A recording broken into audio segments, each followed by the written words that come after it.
Hola, hola, ¿cómo están mis queridos y mis queridas? Bueno, hoy vamos a hablar un poquito con un tema que tiene una relación directa con lo que es el concepto de lo que es la verdad en nuestras vidas, ¿no? Y en la vida de nuestro entorno, nuestra sociedad.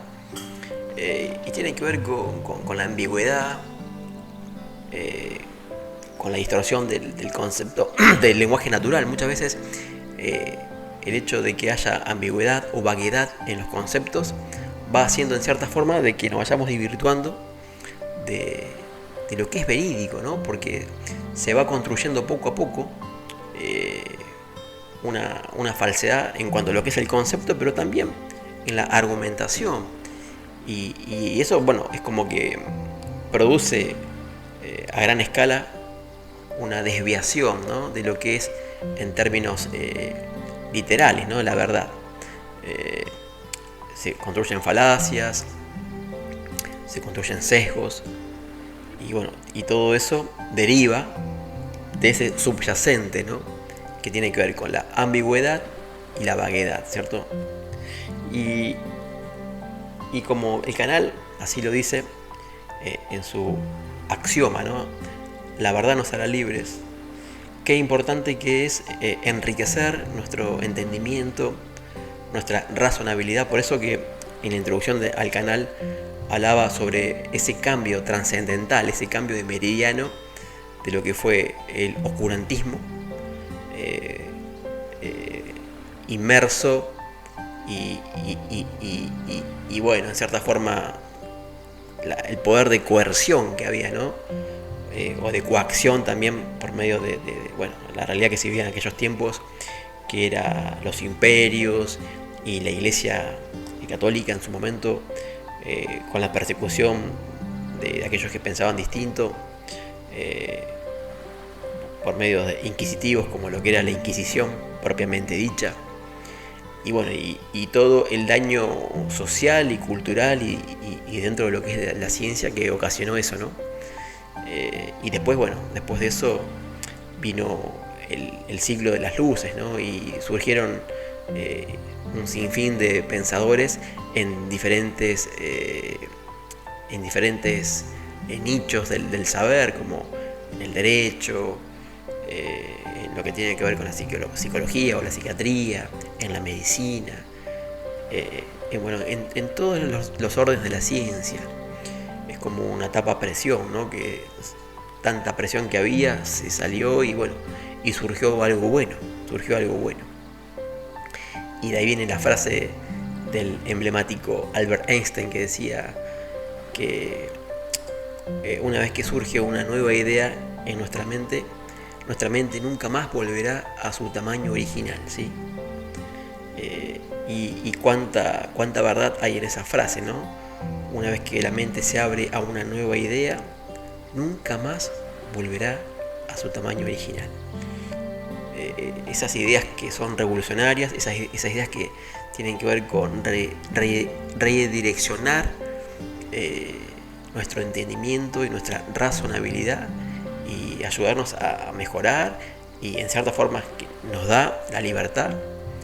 Son esas ideas que nunca van a cambiar en nuestra cabecita porque son las que nos ayudaron a cambiar para bien, ¿no?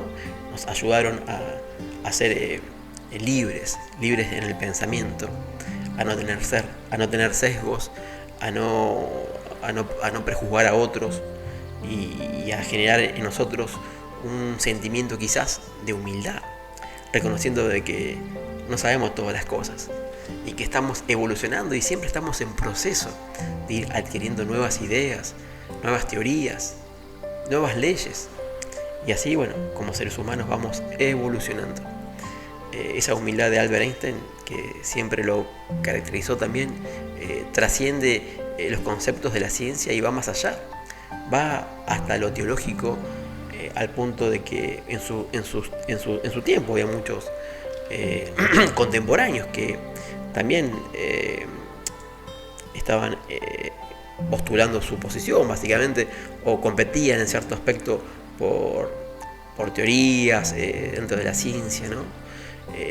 Y a lo mejor no eran creyentes, eran ateos y por ahí un poco que lo subestimaban a Albert Einstein porque es como que en esa época no estaba muy bien visto el hecho de ser científico y ser creyente. Era como que eran oficios antagónicos, ¿no?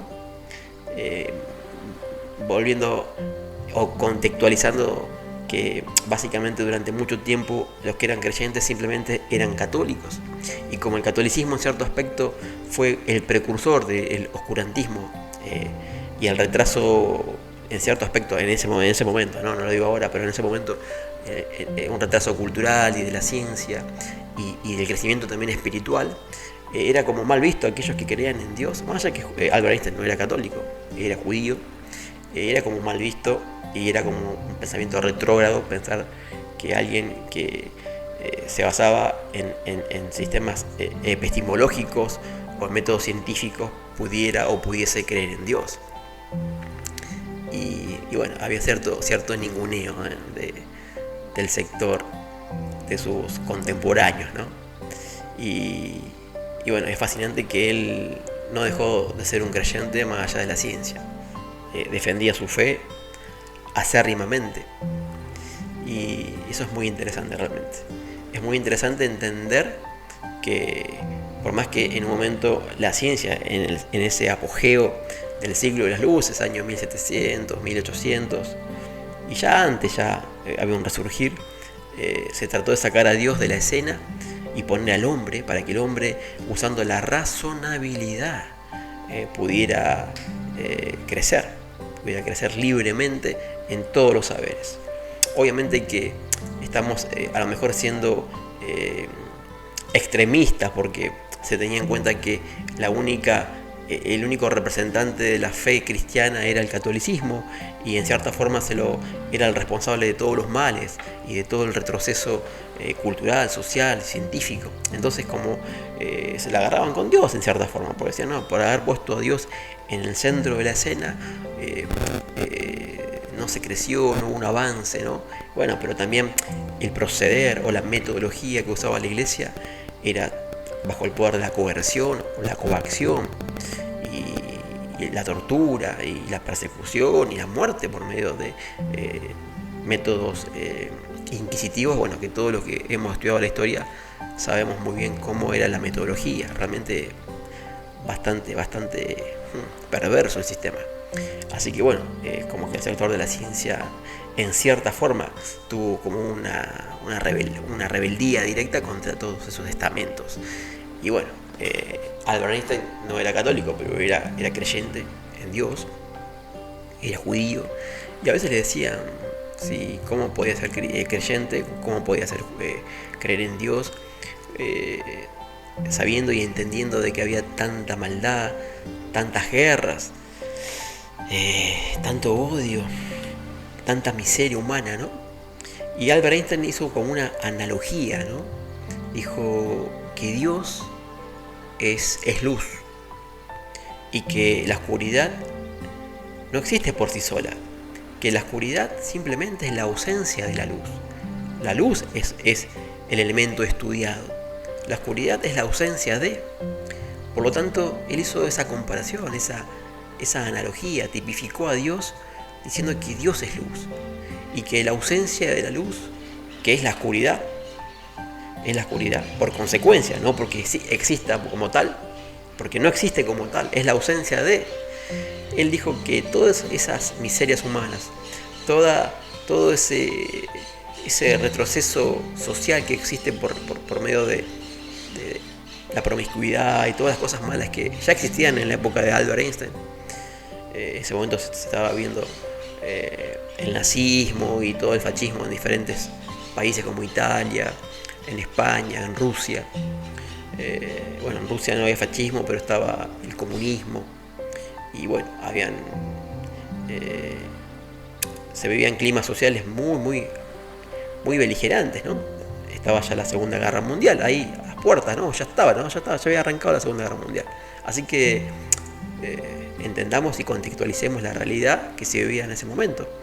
Y la pregunta estaba bien orientada porque se vivían momentos de guerra, destrucción de la humanidad, y muchas cosas que eran terribles, enfermedades como el tifus, malaria, muchas enfermedades y muchas muertes, producto de la enfermedad, producto de pestilencias que existían, y hambrunas, sin lugar a dudas, crisis económicas. O sea que el escenario era bastante adverso como para sostener esa teoría o esa ley, ¿por qué no? De decir que Dios es luz y que la ausencia de la luz es básicamente la oscuridad, y la ausencia de la luz es la ausencia de Dios, haciendo esa analogía de que Dios es luz y que lo que se vivía en ese momento era la oscuridad, porque el hombre se había alejado de la luz, el hombre se había alejado de Dios. Cuando el hombre se aleja de Dios, consecuentemente viene la oscuridad, que Dios no es responsable de los actos de los hombres, porque Dios nos da algo que se llama libre albedrío, la capacidad de elegir entre el bien y el mal, y las consecuencias son totalmente independientes de lo que Dios quisiera o quisiese para nosotros, porque nos da la posibilidad de elegir para que podamos evolucionar como sociedad, como individuos. Así que básicamente ese era el axioma que tenía Albert Einstein con respecto a Dios. Él lo relacionaba literalmente con la luz y decía que la oscuridad era la ausencia y Dios es esa luz, y todo lo malo y todos los males que se vivía era porque el hombre se había alejado de esa fuente, ¿no? De esa fuente que es Dios, esa fuente de luz inagotable e inextinguible. Así que volviendo al tema de por qué a veces se van construyendo en nuestra mente, en nuestra sapiencia, ambigüedades o vaguedad, y se van distorsionando las verdades, y vamos dejando de ser quizás objetivos para empezar a ser más subjetivos, y radica muchas veces en eso, en esa desviación del lenguaje natural. Y ahí tengo yo estudié un año licenciatura en seguridad, y bueno, tengo varias materias que eran muy muy copadas, como por ejemplo derecho, criminología, criminalística, antropología, sociología, psicología, bueno, y acá tengo el módulo de derecho, y me interesó compartirlo con ustedes porque habla justamente de eso, ¿no? De qué importante es entender la palabra de derecho, porque tiene que ver con esto de la libertad. La libertad, que es lo que a mí me hace sentir bien, pero que tiene que ver también con saber qué es la libertad, qué es el derecho. ¿Qué es el derecho? Porque el derecho es lo que yo considero que a mí me corresponde, porque es lo que yo creo que está bien, es mi derecho. Yo tengo derecho a esto, por ejemplo. Por ejemplo, vamos al caso práctico de una manifestación, cortando la avenida 9 de Julio, sin más ni menos. Ellos dicen que tienen derecho a manifestarse, tienen derecho a exigir, por ejemplo, el pago de paritarias, tienen el derecho a exigir el pago de determinados planes sociales, o el ajuste producto de la inflación, que en cierta forma convalido yo ese derecho, pero ese derecho que ellos manifiestan tener, argumentan tener, se está contraponiendo al derecho de otra persona, que es el derecho de transitar en la vía pública, el derecho de utilizar una calle, una avenida. Así, por eso, qué importante es ir a la génesis, a lo conceptual del derecho. Y por eso quería compartir con ustedes eso, cómo a veces se va desviando por medio de lo que es el lenguaje natural, por medio de lo que es la ambigüedad y la distorsión, ¿no? De lo que es la vaguedad, los conceptos. Y quería básicamente eso. Se los voy a leer para que nos podamos introducir en este módulo, que realmente me parece hermoso, para que podamos enriquecer nuestra mente, y aquellos que ya lo saben, bueno, es simplemente recordar y que les sirva simplemente como un repaso, que no viene mal entender lo que es el derecho, cómo se divide y cómo a veces se malinterpreta, ¿sí? Más que nada acá en Argentina. Dice: descubrir problemas del lenguaje natural a los fines de conocer los inconvenientes del significado de las palabras. Diferenciar entre ambigüedad de vaguedad, carga emotiva de las palabras, para diferenciar los tres problemas de las palabras del lenguaje natural. Relacionar estos problemas con la palabra derecho a los fines de ver los inconvenientes de conceptualizar la palabra derecho. ¿Alguien puede decirme qué es el derecho? Acerca de la dificultad para definir derecho, en este módulo le proponemos abordar los siguientes temas: el derecho y su dificultad para definirlo, la ambigüedad, vaguedad y carga emotiva del término derecho. Para comenzar, ¿podría decirnos usted qué entiende por derecho? Leamos algunas situaciones que puedan ilustrarnos cómo se utiliza el término habitualmente. Por ejemplo, tengo derecho a ir a la facultad para estudiar la carrera que yo elegí. Estudiando derecho, Carolina encontró su verdadera vocación. Si de introducirnos al derecho se trata, va de suyo que debemos preguntarnos en primer lugar qué es el derecho. Dilucidar este concepto ha dado mucho de qué hablar. Parece que este término conlleva muchos inconvenientes para dar una sola y única respuesta.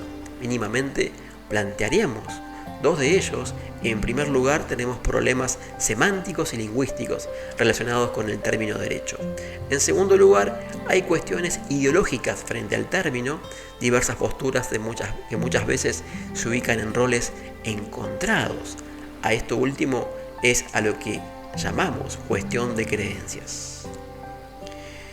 ¿Qué comprendemos entonces por derecho? La palabra derecho padece de los problemas propios del lenguaje natural. Veamos por qué. Cuando nos referimos a derecho, observamos que tiene múltiples sentidos. El derecho argentino, de acuerdo con estudios del derecho, concede el derecho de transitar por el túnel subfluvial Hernandarias, por ejemplo. Ese es el derecho. Ahora vamos a diferenciar lo que es la ambigüedad. La ambigüedad, entonces, podríamos analizar las siguientes acepciones del derecho. A. El derecho como norma. ¿Sí? El derecho como norma. En primer lugar, el término derecho argentino se presenta como un conjunto de normas jurídicas que rige la vida social dentro de un Estado. Estamos en presencia entonces del derecho como norma. B. El derecho como conocimiento jurídico. Cuando en el ejemplo nos referimos al estudio del derecho, hacemos alusión a la ciencia del derecho, es decir, a un conjunto de conocimientos acerca de la norma jurídica. Por ejemplo, estudiamos la carrera de escribanía en la Facultad de Derecho y Ciencias Sociales. C. El derecho como facultad. Cuando el ejemplo nos dice concede el derecho, debemos preguntarnos a quién, a un sujeto, a una persona que en virtud de la norma jurídica debe realizar o exigir ciertos actos porque detenta al derecho a hacerlo. Por ejemplo, tengo derecho a estudiar. El ejemplo que analizamos nos muestra que al menos hay tres significados de la palabra derecho, es decir, que estamos frente a una palabra que es ambigua, que posee múltiples acepciones. Lo mismo ocurre con otros tantos términos del lenguaje natural que tienen más de un significado, a lo que llamamos ambigüedad de las palabras. Así, por ejemplo, cuando decimos banco, inmediatamente nos preguntamos ¿a qué hacemos referencia? ¿Al banco como entidad crediticia? ¿Al banco de arena? ¿Al banco que usamos como apoyo de útiles en el aula? Efectivamente, estamos rodeados de palabras que tienen más de un significado.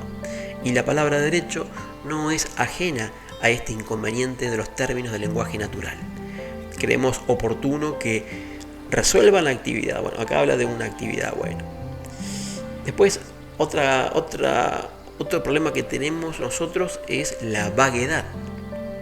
La vaguedad. También la palabra derecho resulta imprecisa a la hora de aplicarla a ciertas circunstancias determinadas. Y esto es porque no surgen con claridad las características relevantes del término derecho.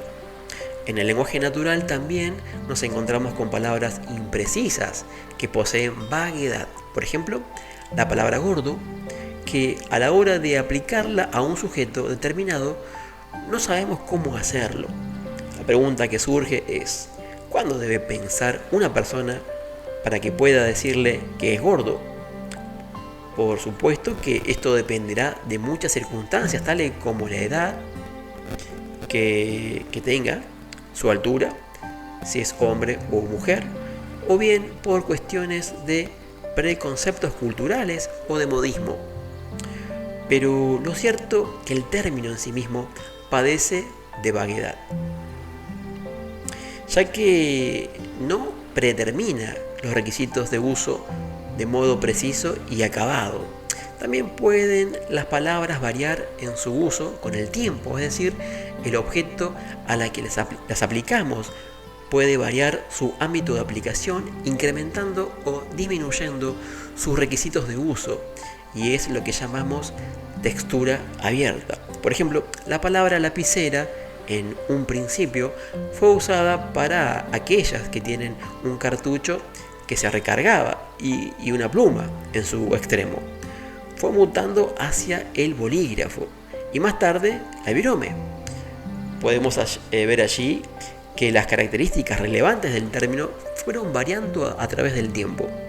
Lo mismo ocurre con la palabra gestación, que al momento de la redacción de nuestro Código Civil hacía referencia solo al hecho biológico de la unión entre el óvulo femenino y el espermatozoide masculino dentro del seno materno.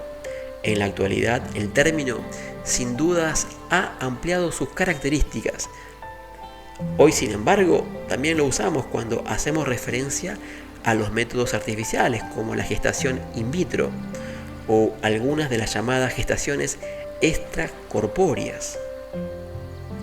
La carga emotiva.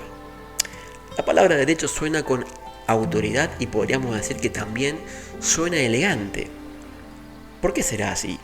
Porque la palabra derecho tiene una carga emotiva favorable. No resulta igual decirle a nuestro padre: quiero ir al cine, que tengo derecho a ir al cine porque estudié todo el día. Notamos que en la segunda expresión, el uso de la palabra derecho resulta con una carga emotiva positiva, lo que hace que nuestros padres accedan más fácilmente a otorgarnos el permiso para ir al cine. Así también pensamos en el por qué el término derecho se encuentra incluido en muchos de los discursos de tipo político, cuando expresan, por ejemplo, tenemos derecho a un Estado democrático. Todo ello, sin lugar a dudas, es porque estamos en presencia de un término con carga emotiva favorable.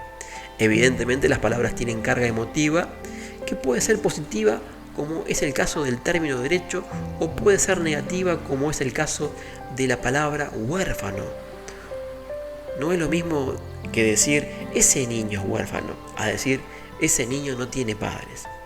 En ambas expresiones significativamente decimos lo mismo, mas la primera se escucha con una carga emotiva negativa por el término utilizado, lo que hace que nuestro interlocutor se sienta persuadido por la expresión. En definitiva, el término derecho tiene los tres problemas del lenguaje natural: es ambiguo, es vago y tiene carga emotiva favorable. Qué importante es entender esto, porque de acá radica un montón de interpretaciones, ¿no? de cómo se van malformando los conceptos por esto, ¿no? de la ambigüedad, de la vaguedad y la carga emotiva. Me gusta el tema del derecho porque, bueno, a veces es simplemente entender un concepto, pero la palabra derecho tiene, bueno, acá lo acabamos de leer, mínimo tres definiciones, ¿sí? Pero está bueno entender la importancia de la ambigüedad, de la vaguedad y de la carga emotiva a la hora de poder comunicarnos y cómo influye en el lenguaje natural, ¿sí?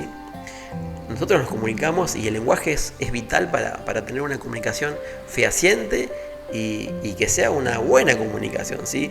Si en una comunicación hay ruido, por ejemplo, se distorsiona la comunicación y la comunicación está compuesta por una persona que habla, que es el emisor, por otra que escucha, que es el receptor, pero hay un medio, hay un canal. Ese medio o ese canal es el lenguaje. El lenguaje puede ser el idioma.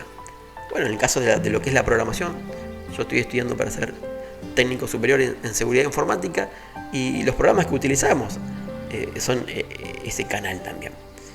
Si hay algo que está mal confeccionado, hay un script mal logueado, o hay algo que está mal, obviamente vamos a tener un problema de programación.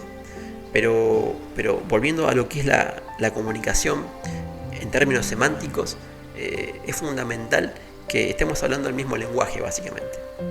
Que estamos hablando y con el mismo lenguaje que la otra persona podría entendernos. Pero si existe ambigüedad, si existe vaguedad, y yo utilizo la carga emotiva, es muy factible que no podamos entendernos, ¿cierto?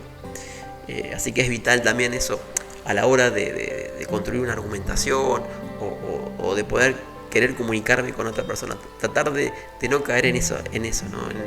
En esas ambigüedades o fallas o faltas de conceptos claros, ¿no? En derecho también, si uno profundiza, tenés fuentes del derecho como es el jus positivismo o el jus naturalismo, ¿sí? Que divide el derecho en dos, ¿no? Los que consideraban que lo más importante es el derecho a la vida, y está ligado íntimamente a cosas innatas y naturales como la moral, la ética, que eso tiene que regir y es como una ley superior a la ley jus positivista, que tiene que ver con la estructura más de lo que es el derecho, más lo que tiene que ver con el dogmatismo de la ley propiamente dicha, de manera taxativa, la ley más taxativa, lo que está escrito, lo que es interpretado por un juez. Y bueno, básicamente en la ley propiamente dicha, en lo que está escrito, redactado por los juristas, básicamente. Y no hay otra interpretación que lo técnico, prevalece lo técnico. Bueno, ahí hay muchas ramas también, ¿no? Dentro del jus naturalismo hay divisiones, dentro del jus positivismo también hay también divisiones, pero sí a grandes rasgos tiene que ver con eso, tiene que ver con una ideología natural que proviene de lo que se considera la moral, la ética y las buenas costumbres, y tiene que ver con algo medio que está relacionado con Dios, con la vida, el derecho a la vida, y bueno, eso es como que en el trayecto de la historia, cuando se fueron fundando, digamos, el poder de básicamente el poder judicial, ¿no? Poder juzgar a una persona por sus actos, por su conducta, se la podía juzgar dentro de lo que era el derecho jus naturalista o el derecho jus positivista, ¿no?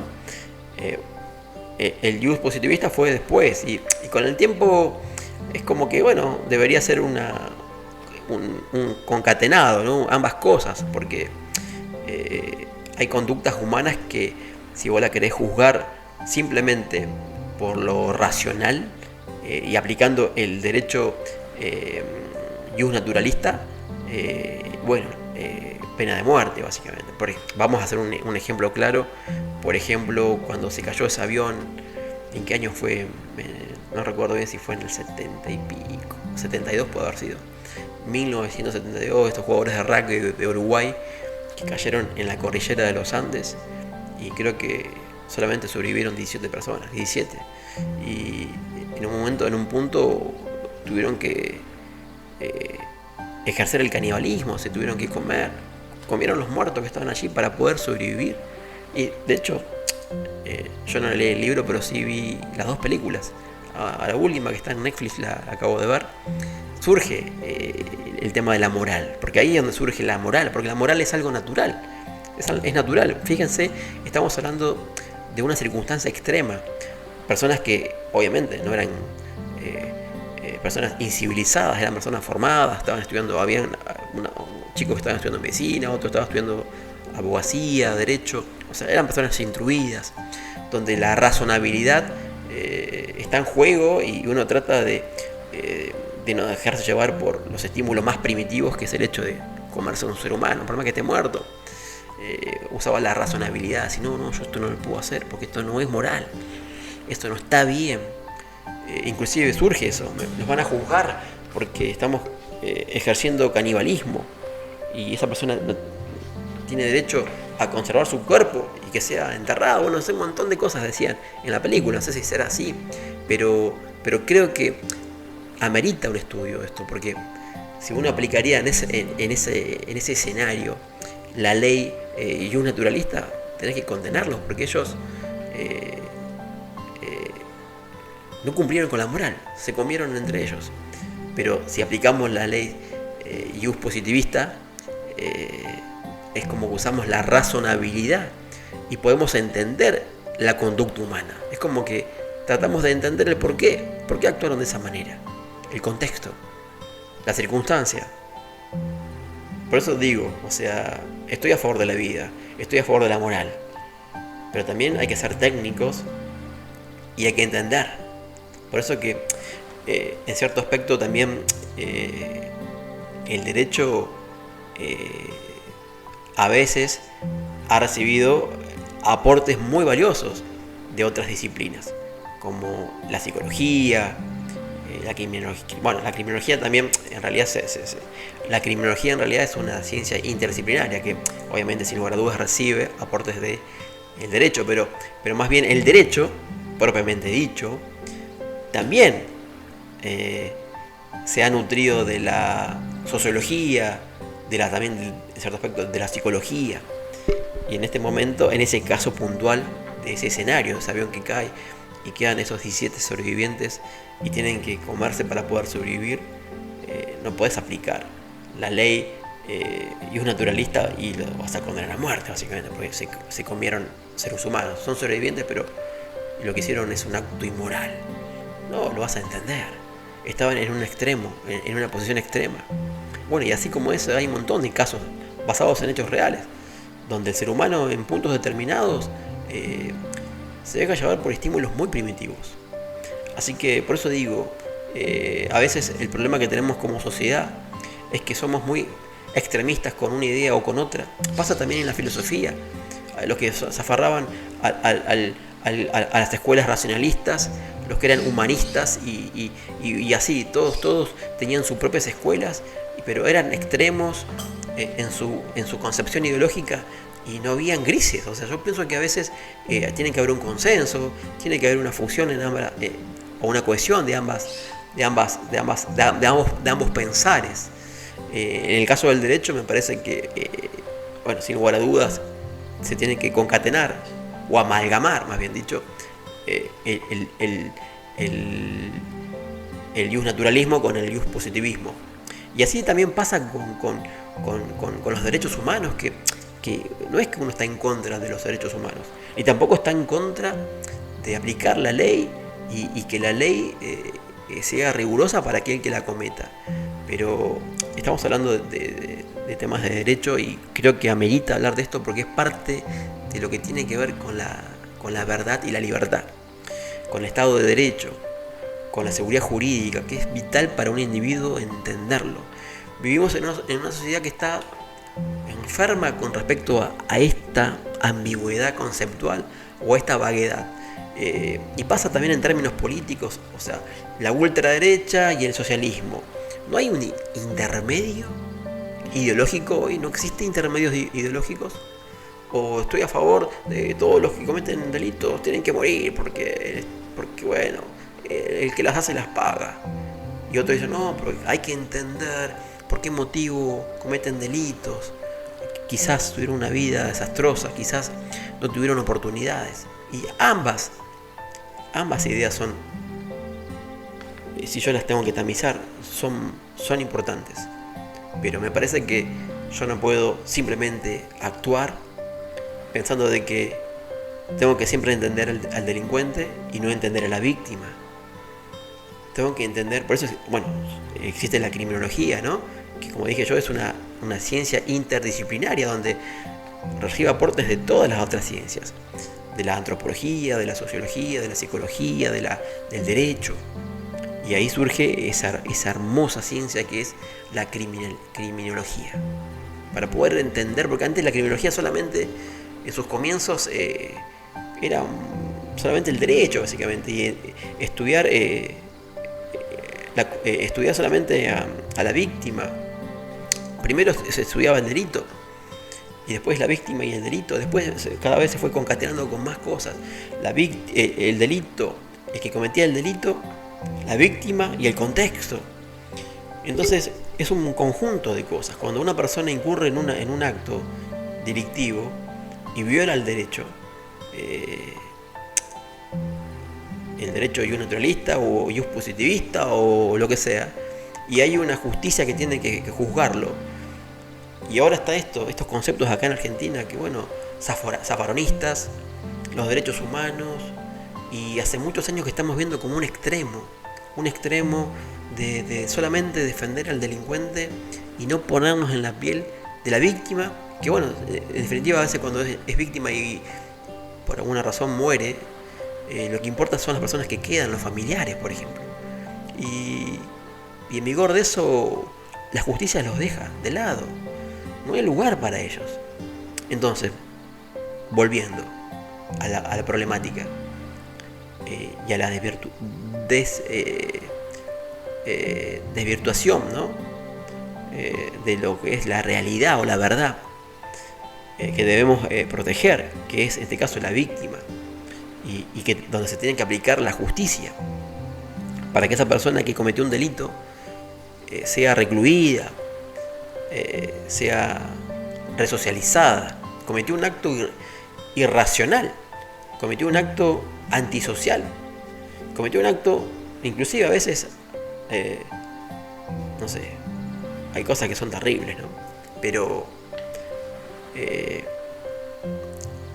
a veces ya hay cosas que son perversas, como lo que pasó en el Chaco con ese caso de esa mujer que la trituraron, ¿sí? Todavía no encuentran el cuerpo, pero se habla de que fue triturada. Entonces, ahí es donde uno trata de entender la criminalidad, y yo creo que debemos ponernos siempre del lado de la víctima. Y tiene que haber penas que sean fuertes para aquellos que cometen delitos de esa magnitud. Sin lugar a dudas, son delitos de gran tenor. Y tiene que haber una pena fuerte. No estoy a favor de la pena de muerte, porque creo en Dios y creo que Dios te da la vida, Dios te la saca. Y tiene que haber una penitencia perpetua para aquel que comete delitos de esas características, ¿no? Pero no matarlos, ¿sí?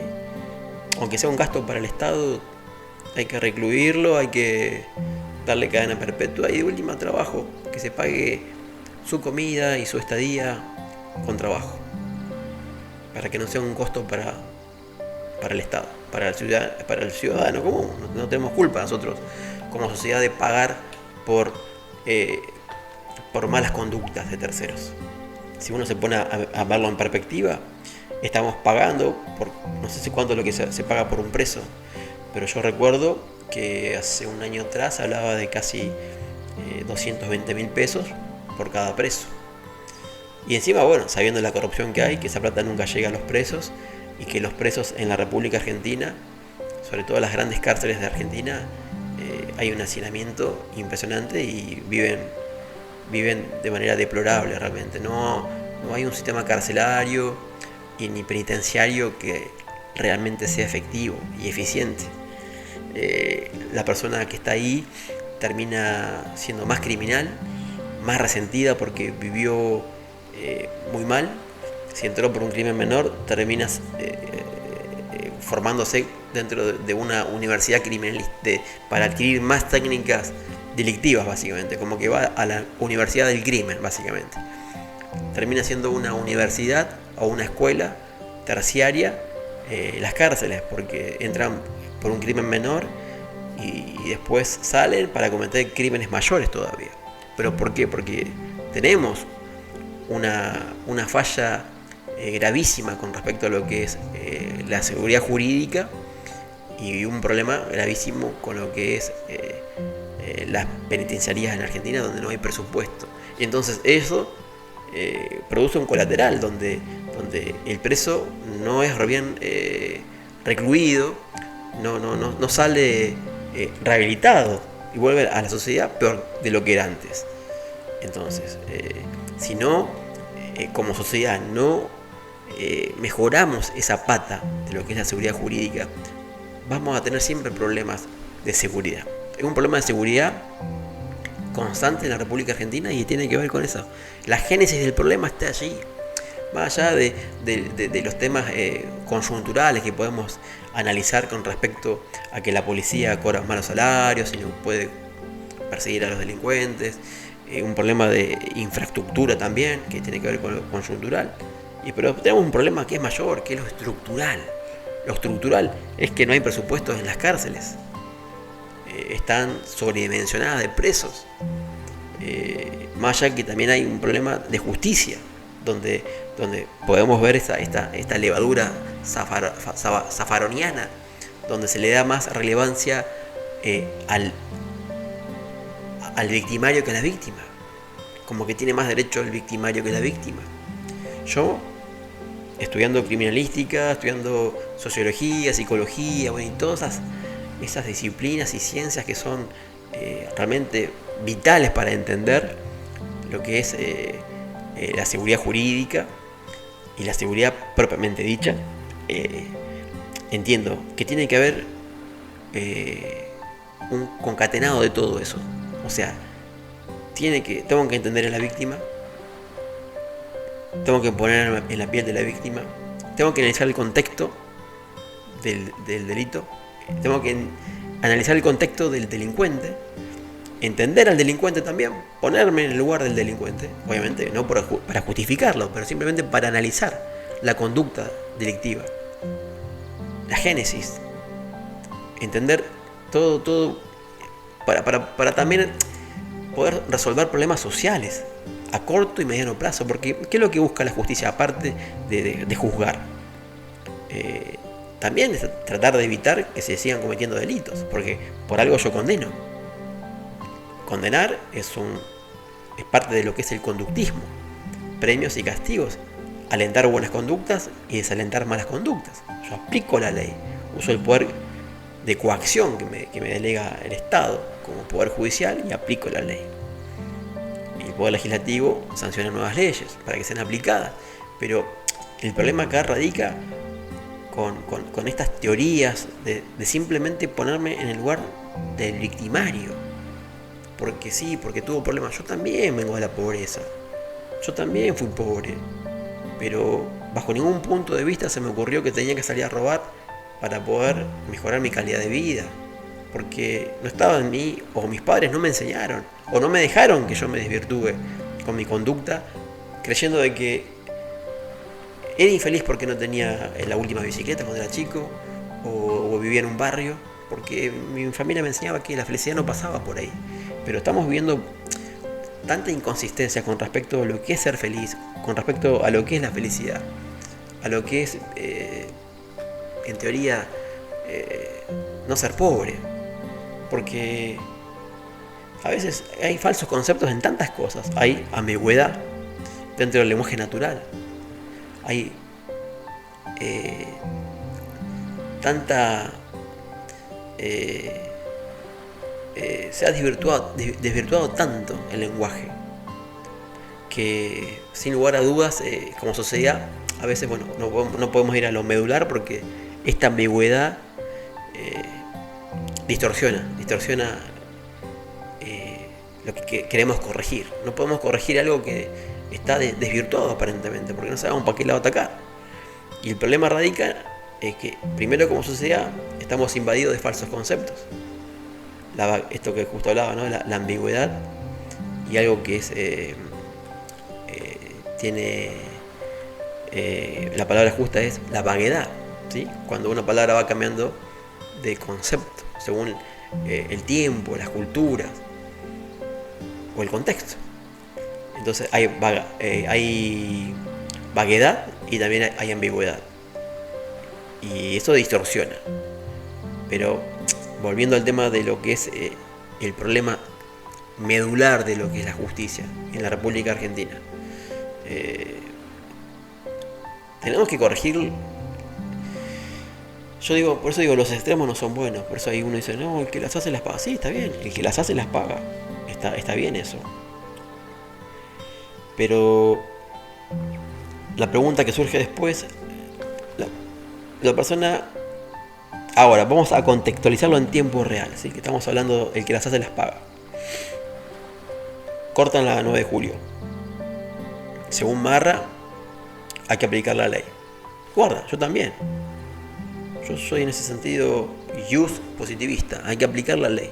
Cortaste la ruta, loco, sabes que no tenés que hacerlo. Aparte, ya estás escuchando por todos los medios. Aparte, Marra ya viene, cuando se estaba postulando como jefe de gobierno, ya él mismo decía, y es más, él organizó un grupo anti-piquete, así que esto no es de ahora, ya hace rato que viene diciendo cuál es el axioma de su ideología y su postulado como libertario, ¿sí? Que no se corte la ruta, que no se corte la libre circulación. O sea, me parece bien ese axioma. Es más, yo profeso la libertad, yo me considero un libertario, pero tampoco puedo ser tan necio de no entender de que está bien, yo aplico la ley a ese grupo, ¡pum!, uso el poder de la coacción, gases lacrimógenos, como está pasando ahora, camiones hidrantes, los llevo detenido, van presos porque el Código Penal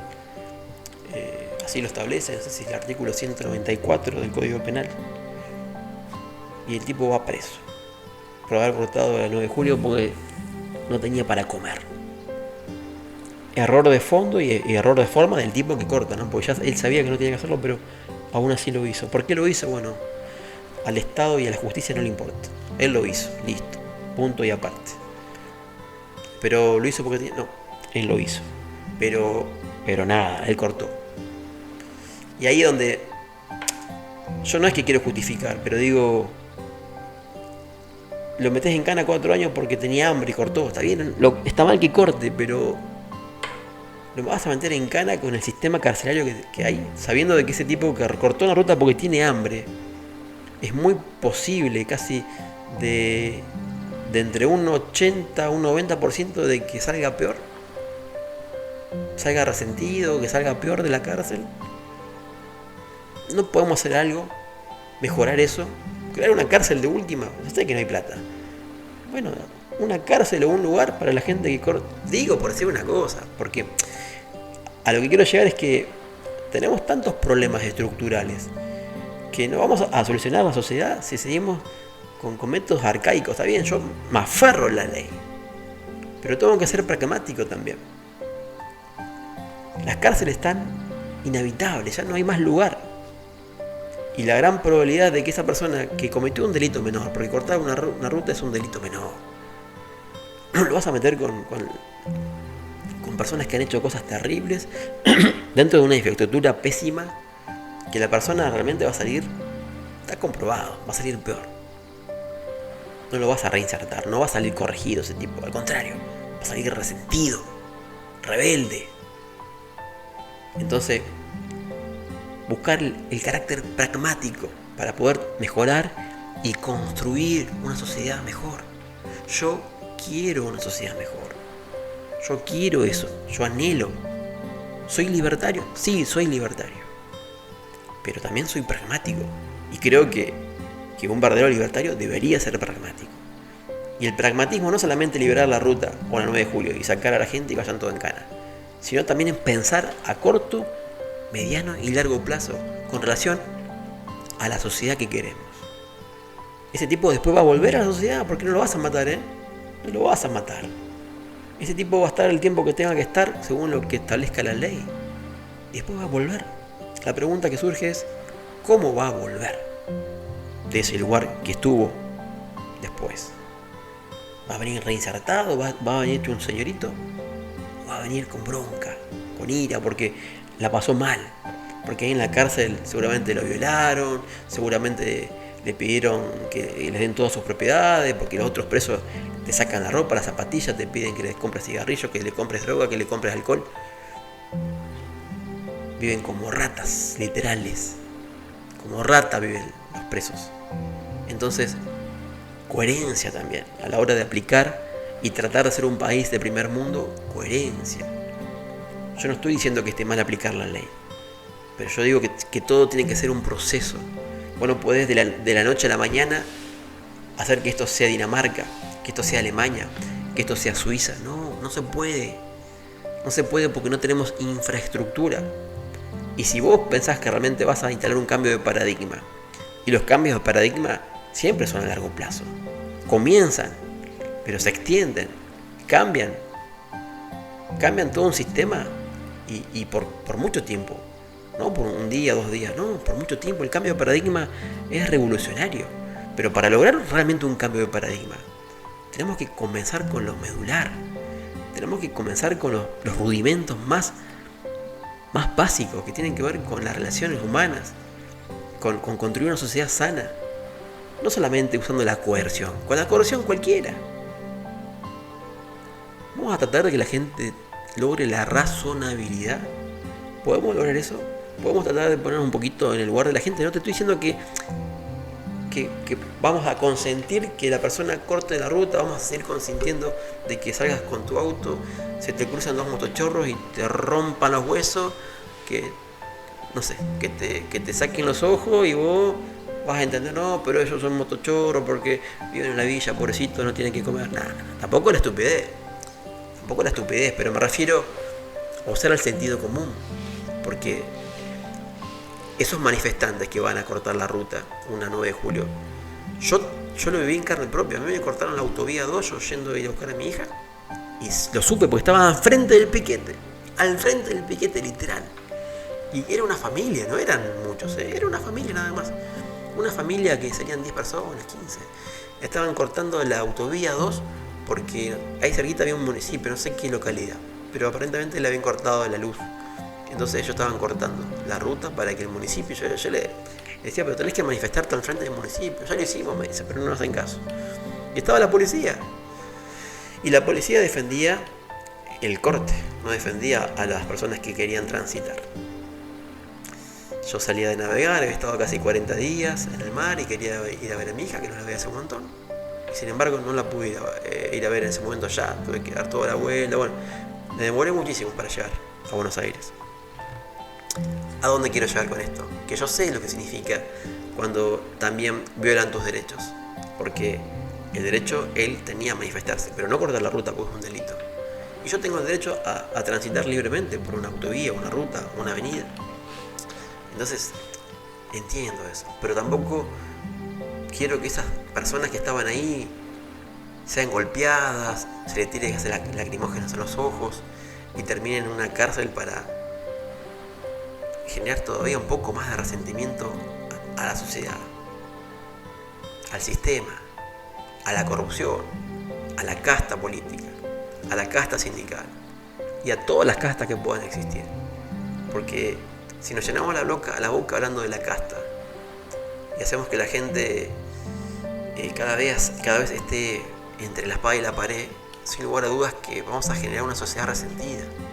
Así como ya existe una sociedad resentida, porque no podemos escapar de que muchas personas han creado un falso concepto. Por eso que hablo de los sesgos cognitivos, hablo de las falacias, hablo de la ambigüedad y la vaguedad, porque vivimos en una sociedad donde generación tras generación se van construyendo sesgos y falacias, a veces adrede, a veces producto de la ignorancia.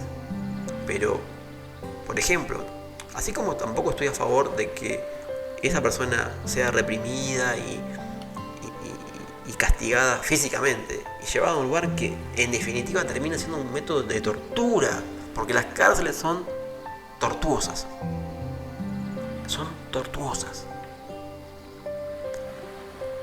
Tampoco me voy a poner a favor de aquel que también se le puso en su cabecita que el del campo es rico, que el que trabaja en los barcos también tira manteca al techo, y esos sesgos y esas falacias que también la gente pobre por ahí o clase media baja ha estigmatizado con aquel que tiene una camioneta. Bueno, me ha pasado por ahí que el trapito te pide la plata y vos no se la querés dar porque un día andas cruzado o porque no te gustó cómo te encaró, porque fue y te dijo tenés que darme, y bueno, o sea, vamos a lo que corresponde, no me puedes cobrar nada, flaco. Yo si querés de corazón, de onda, te colaboro y te doy porque estás ahí, porque se hace la gente de tránsito, ¿viste? Entonces así, bueno, con el trapito, sí, bueno, estaciona acá, ¿viste? Entonces todo ese circo que hay acá en Argentina, uno por ahí, ¿viste?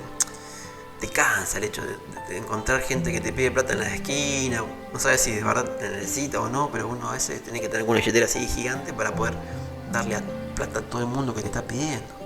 Llega un punto que no le quieres dar más a nadie, ¿viste? Y no confías que realmente sea una petición genuina, ¿viste? Pero el trapito también lo mismo, porque decimos, un trapito, a veces hay muchos trapitos que ganan mejor que muchos empleados del orden privado, trapitos que están al frente de un estadio de fútbol. Dice que en un partido de fútbol se llevan, o sea, cifras elevadísimas, elevadísimas. Por eso digo, pero volviendo al tema del trapito, o sea, el sesgo cognitivo que él también tiene, que se lo inculcaron a veces los mismos partidos políticos, las mismas corrientes partidarias. No, porque el que tiene plata es oligarca, es el oligarca, ¿viste? El típico cabeza de termo que te decía oligarca porque te veía que andaba con una chata más o menos buena.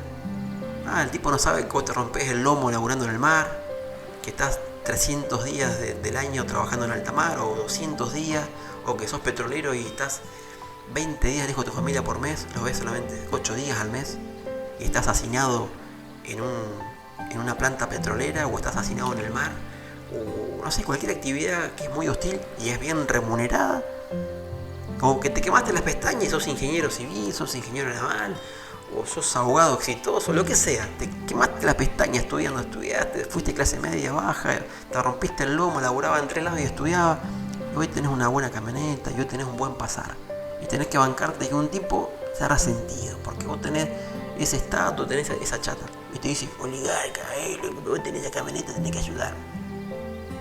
Yo digo, esa desviación de la realidad, por eso digo que son ambigüedades, es vaguedad, son sesgos que se construyen simplemente, a veces adrede, a veces adrede.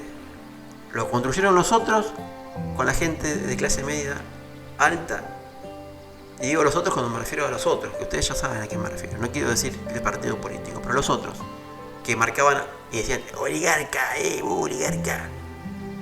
Oligarca, un empleado que se rompe el lomo. Ya convengamos que el impuesto a las ganancias a un trabajador que se rompe el lomo gana bien, pero si que rompe el lomo ya, eso ya te hace sentir que vos también sos oligarca porque ganás bien y te sacan un impuesto. Vos sos un empleado que laburás en alta mar, un trabajo de alto riesgo y podés ganar un poco mejor que el común de la gente, pero el común de la gente quizás no quiere hacer tu laburo. Entonces alguien tiene que hacer el trabajo sucio. Y ese trabajo es bien pago. Y ese trabajo bien pago después se nota socialmente, porque vos tenés un estándar de vida diferente al común de la gente. Entonces volviendo a la realidad, a crear falacias, sesgos, ambigüedades. A veces las ambigüedades se crean adrede. Las vaguedades también se crean adrede. Ese concepto de oligarca. Pero también pasa con el otro sector. El sector de que trata de negros cabeza a los demás. El que se manifiesta es un revolucionario, un antipatria, un extorsivo. No pongamos todo en la bolsa. No generalicemos, porque si no estamos cayendo en lo mismo que hacían los otros. Que lo llamaban de oligarcas a los que no eran oligarcas. Claro que también existen los oligarcas. Claro que existen. Pero no somos los clase media. Como tampoco son los que se manifiestan unos negros cabezas que no saben por qué carajo se están manifestando. Muchos sí saben. Muchos no tienen que comer, muchos lo están pasando mal. Entonces por eso digo, las generalidades, esto de generalizar, poner todo en la misma bolsa, es un problema que lo hace el que se considera de derecha y el que se considera de izquierda. Entonces vamos distorsionando la verdad, vamos distorsionando el lenguaje natural, vamos distorsionando la verdad. Y por eso digo, y acá ya no hay derecha ni izquierda, es la sociedad que construye realidades que no son verídicas. No son verídicas. Yo no soy oligarca. Vos no sos un negro cabeza. Vos vos no sos una persona que merece estar en una cárcel, quizás con gente que ha hecho cosas terribles. Me parece que no. Por eso digo que hay que contextualizar las cosas. Ahora la estamos pasando mal todos. Todos estamos pasando mal. Quiero mantener la racionalidad, no manifestarme, no enojarme, tener paciencia. Pero no puedo escapar a los saberes, donde hay disciplinas que hablan y estudian al individuo y a su conducta por contextos extremos. Esto es parte de la psicología. Un ser humano, si lo pones en una situación hostil, determinado tiempo va a actuar dejándose llevar por lo más primitivo. Ahí sale a luz Simón Freud hablando del yo, el super yo y el ello. O sea, sale lo peor de uno, sale lo peor de un ser humano. Esto es la misma ciencia, la ciencia de lo que es la psiquiatría y la psicología lo entienden de tal manera. Afirman las teorías de Simón Freud, del yo, el super yo y el ello. O sea, si una persona lo pones en situaciones extremas, actúa en consecuencia, se deja llevar por las tres patas de un ser más primitivo: la violencia, saciar el hambre y el sexo. Obviamente que uno eso lo va aplacando con el estudio, la razonabilidad, la preparación, la educación, la cultura. Pero si al ser humano lo desprovees de todo eso y lo pones en un contexto adverso durante mucho tiempo, está comprobado por la ciencia, Hay experimentos con respecto a eso, hay montones, hasta películas hemos visto con respecto a experimentos donde se estudia la conducta humana. No lo pongas en un punto extremo al individuo, no lo pongas en un punto extremo al individuo, en un punto de estrés, en un punto de necesidades básicas, en un punto de injusticia. Así como no me gustaba el otro gobierno porque no había seguridad jurídica y había todo una parafernalia y un maquillaje de cosas. Y aparte, bueno, yo como más o menos algo entiendo de finanzas, entendía lo que estaba pasando con la emisión de deuda y esos instrumentos llamados LELIQ. Entendía claramente que eso de generar más pasivos iba a tener un efecto colateral en la economía, sin lugar a dudas. Pero bueno, más allá de eso, que también los gobiernos de derecha quizás no emiten, pero también contraen deudas con el Fondo Monetario Internacional, por ejemplo. También es deuda. Sea deuda externa o sea deuda interna, es deuda. No justifico ni una cosa ni la otra. Simplemente pongo la vista y el eje en el individuo, en el ser humano. Y vuelvo y reitero, no pongamos al hombre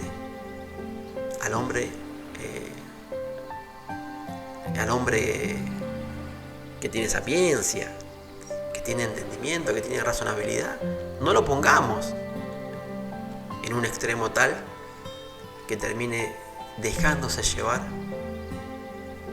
por las conductas más primitivas. Está comprobado por la ciencia. Después, esto es ciencia pura, El conductismo que hablaba Iván Pavlov y Skinner. Al ser humano vos lo podés estimular a que haga cosas buenas y alentar a que haga algo bueno, y desalentar también con castigos o bueno, no castigos propiamente dicho, pero también sí, el castigo también es parte del conductismo, pero me refiero a alentar y desalentar conductas, estimular conductas y desalentar malas conductas. Pero si el ser humano también lo pones en un punto extremo, también actúa de una manera muy primitiva. Por más que esté ayornado con carreras y títulos y sea erudito y sea lo que sea. Todas esas capas de intelectualidad se ven arrasadas por la realidad y el tipo y la persona o el individuo actúa de manera primitiva. Está comprobado por la ciencia, no lo digo yo, lo dicen estos que les acabo de nombrar, Iván Pavlov, Skinner, Watson, todos célebres psicólogos, psiquiatras y neuroespecialistas de la ciencia. No lo digo yo, lo dicen ellos y están sus libros y sus teorías. Entonces, volviendo a la realidad social que vivimos en la República Argentina, donde vuelvo al tema de la verdad, porque el canal dice la verdad nos hará libres, y entender las cosas es parte de la verdad, y entender y no ponerme de un lado ni del otro, ni blanco ni negro, a veces hay grises también. Como digo, yo no estoy a favor del corte de ruta bajo ningún punto de vista, pero tampoco voy a estar a favor de que esa persona sea castigada, le tiren gases lacrimógenos, le peguen y encima vayan a parar a una cárcel donde la va a pasar muy pero muy mal. Y va a ser contraproducente también para la sociedad, porque vamos a llevar muchas personas. Puede que van a ir miles de personas detenidas porque cortaron la ruta, el 9 de julio, la avenida 9 de julio. Esas personas después, como le dije antes, no van a volver mejores. La sociedad no los va a recibir mejores, van a venir peores, porque no tenemos infraestructura para mejorar la conducta humana. No tenemos infraestructura. Si no tenemos buenas escuelas, menos van a haber buenas cárceles. Por eso digo, estamos tratando de tamizar cosas a un nivel como los países del primer mundo. Y todavía tenemos que saciar el hambre del pueblo. Tenemos que volverle a darle dignidad a la gente. Esas personas que fueron llevadas por el conductismo, estimuladas por el quesito, que tipifican el plan social, y desprendernos de las capacidades naturales que tiene el hombre, que es la subsistencia, mejorarse como sociedad, ser autodidactas, porque el plan social lo que hace básicamente es estos planes sociales que son hechos adrede, ¿no? para generar el populismo. Lo único que hacen es al ser humano robarle sus cualidades naturales para que simplemente manejarlos por estímulos. Pero entonces, si esto es parte de un experimento social perverso que lo hace el populismo, vos que entendés un poquito de estas cosas, vos que sos de derecha, entendés lo que te estoy planteando, no te enojes con el experimento. Enojate con los experimentadores, los que han experimentado con la sociedad, los que han hecho daño a la sociedad. A ellos deberíamos castigarlo un poco, ¿no? Expropiarle todos los bienes que se robaron, producto del populismo y la corrupción. Pero la gente común no tiene que estar pagando por lo que hicieron los que estaban arriba en el poder, que tienen el poder de coerción, el poder de coacción y todos los poderes que le establece la ley. O sea, me parece que estamos corriendo de eje, y si en el comienzo de la campaña era la casta está intacta, ¿eh? Yo no veo a nadie de la casta mal. Los de la casta siguen viviendo en barrios privados, los de la casta siguen teniendo muchos vehículos, secretarios y tirando manteca al techo, mientras que el jubilado gana 120.000 pesos, 150.000 y no le alcanza para vivir. Mientras que el común de la gente no tiene más subsidios de nada y la está pasando mal. Entonces, soy libertario, claro que sí, pero también soy pragmático, soy coherente y tengo una visión a corto, mediano y largo plazo. Y con estas formas de ver la realidad social, lo único que estamos provocando es más dolor, más bronca, y estamos poniendo al individuo en una posición donde se va a rebelar por naturaleza. No podemos ser tan dogmáticos y obtusos de solamente llevar todo al terreno de la economía. La economía es una ciencia social también, ¿eh? Warning. La economía es una ciencia social que estudia los bienes, los servicios, la distribución de las riquezas y el concepto de escasez. Entonces, si entendés que es una ciencia social, entendés que es una ciencia que estudia el concepto de escasez, que es lo que estamos viviendo hoy, la escasez, no te la puedes agarrar con el individuo. Tienes que entender de que esto fue un experimento donde usaron el conductismo para mal, para someter a las personas y esclavizarlas, robarle todas sus cualidades naturales, innatas, y dejarlas ahí. Entonces, no te las agarres con ellos. No te las agarres con ellos. Empecemos con ellos a cambiar la realidad. hagamos algo inverso, un conductismo inverso, estimulando las buenas conductas, alentando las buenas conductas. Dale un quesito, haciendo una analogía de lo que hacía Iván Pablo, para estimular buenos hábitos, buenas conductas. No palo y gases lacrimógenos, no cárcel. Ayudarlos a que desarrollen una nueva idea, estimularlos, pero no les saques la comida, no les des garrote, no los metas en la cárcel, porque de ahí no va a salir nada bueno, amigo. No sale nada bueno. Yo estoy hablando de eso, no estoy diciendo un tipo que sale a matar, No confundamos, No me pongan de aquel lado, porque yo de aquel lado no estoy. Estoy a favor del derecho, estoy a favor de la seguridad jurídica, pero con el pragmatismo y el sentido común, teniendo una visión, como dije, a corto, mediano y largo plazo. Creo que fui bastante explícito con mi argumentación. Creo que me entendieron a lo que me refiero. Y tiene que ver con el nombre del canal. La verdad nos hará libres. Si en nosotros no está la verdad, hay un sesgo, hay una falacia, hay ambigüedades. Es muy difícil que entendamos qué es lo que está pasando en la República Argentina. Es muy difícil que podamos decodificar lo que está pasando. El fanatismo no sirve. Yo no voté a Javier Milei porque Javier Milei es una figura omnipresente, omnisciente, porque es un ser humano. Yo no voté porque solamente quería que haya un cambio cultural, un cambio de paradigma, que volvamos a vivir un estado de derecho. Pero no lo voté para que la gente vaya presa porque está pidiendo porque no tiene que comer. No lo voté para que el jubilado esté peor que lo que está ahora. No lo voté para que la gente se empiece a ahorcar en las plazas y comiencen a haber más suicidios. No lo voté para que la gente no se pueda instruir y estudiar. No lo voté para que la gente ya no pueda ni siquiera viajar en transporte público.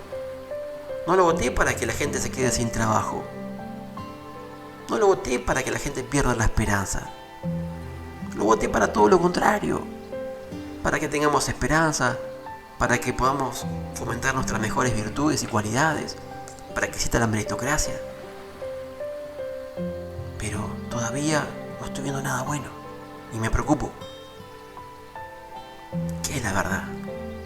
¿Cuál es la verdad? Si estamos tan impregnados de sesgos y falacias, de ambigüedades. Este es mi humilde mensaje. Por eso hice este canal, para interpelarnos, para cuestionarnos, para buscar la verdad. Porque ni la derecha ni la izquierda, ni Milei ni Cristina, tiene que ser el pragmatismo, el sentido común, un objetivo, una meta, a corto, mediano y largo plazo. Argentina tiene todo, como dice un spot, y no tiene nada. Argentina tiene todo y no tiene nada. ¿Es un problema de los dirigentes? ¿O es un problema de nosotros, que no buscamos la verdad? Solamente la pasión de seguir a un líder. ¿Nos gusta ser manipulados? ¿Nos encanta el síndrome de Estocolmo? ¿Qué es lo que nos pasa como sociedad? Por favor, el objetivo de este canal es que podamos interpelarnos y que podamos buscar la verdad dentro de la objetividad. Este es mi humilde mensaje. Espero que les guste. Espero que sea reflexivo. Les mando un fuerte abrazo y que Dios los bendiga a cada uno de ustedes. Chao, chao.